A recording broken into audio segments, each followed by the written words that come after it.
In my last class, we have studied the chemical properties of metals and non-metals. In this lecture, we are going to study about displacement reaction. We are going to study about displacement reaction. I have written something on my paper. This is known as reactivity series, as that you have already studied in my previous class. So today we are studying elaborately. I have arranged the elements in decreasing order of the reactivity. In this reactivity series, potassium and sodium, which is most reactive. Most means even if you have kept sodium and potassium in air, it is going to catch fire.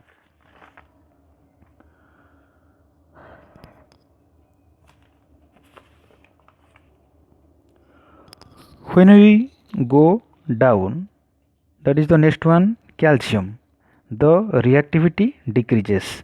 In the course, if we go down, you will find that gold, which is least reactive, that is it doesn't react. It is the reason that it is being used for making jewelry.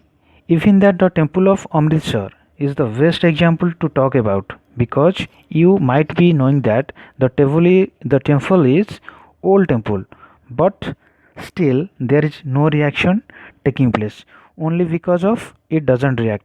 So gold is used for making jewelry. Now let's come to the point, displacement reaction.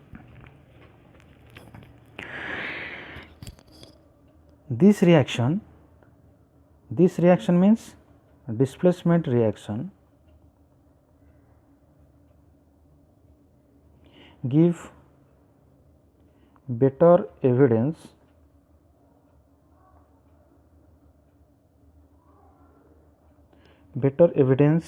about the reactivity.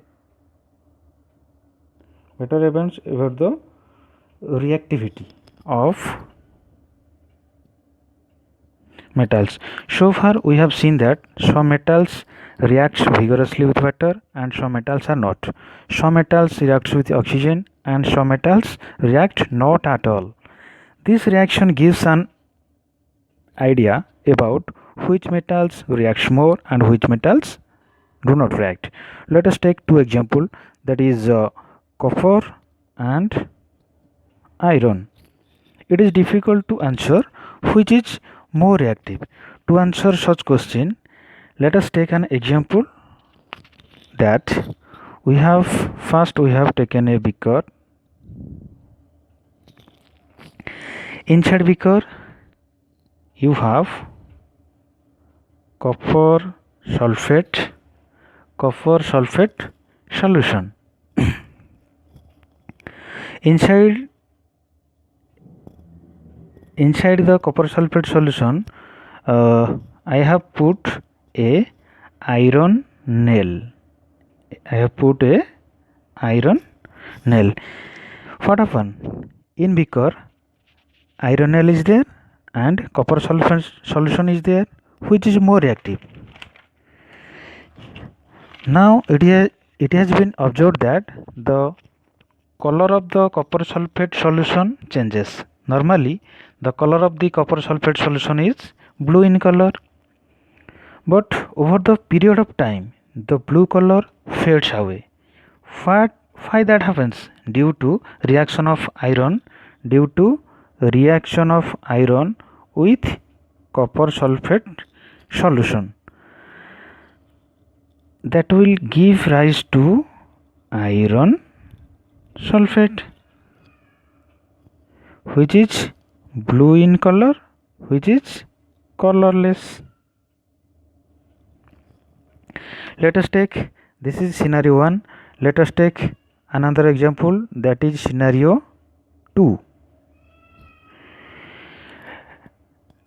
Taking a beaker and inside beaker you have put copper sulfate solution and then put a piece of zinc in copper sulfate solution. After some time the color changes.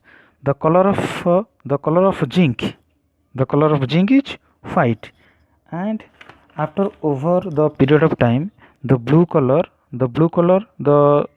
color of copper sulfate solution is blue in color. After some time the blue color fades away. Why it happens? Due to formation of zinc sulfate solution. The reaction is when zinc reacts with copper sulfate solution to form zinc sulfate plus copper. Here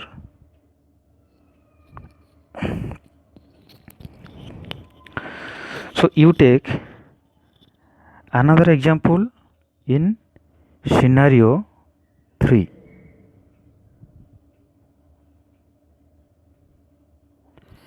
Let us take a beaker.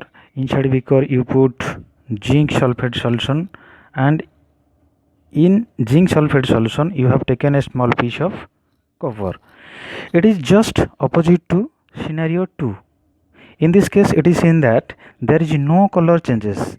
No color changes. Why there is no color change? Because there is no reaction taking place. That is Cu plus ZnSO4. That is no reaction. Now it is a question mark. Why?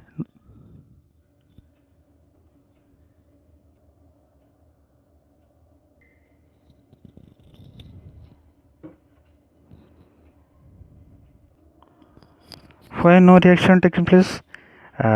This is answered by concept of displacement reaction. Concept is very simple. When a more reactive metal displaces a less reactive metal, the reaction will taking place. In the first scenario, when iron is reacting with copper sulfate solution, iron displaces copper. Why? Iron is more reactive than copper. So in the case of scenario 3, the copper is less reactive than zinc, so it doesn't react.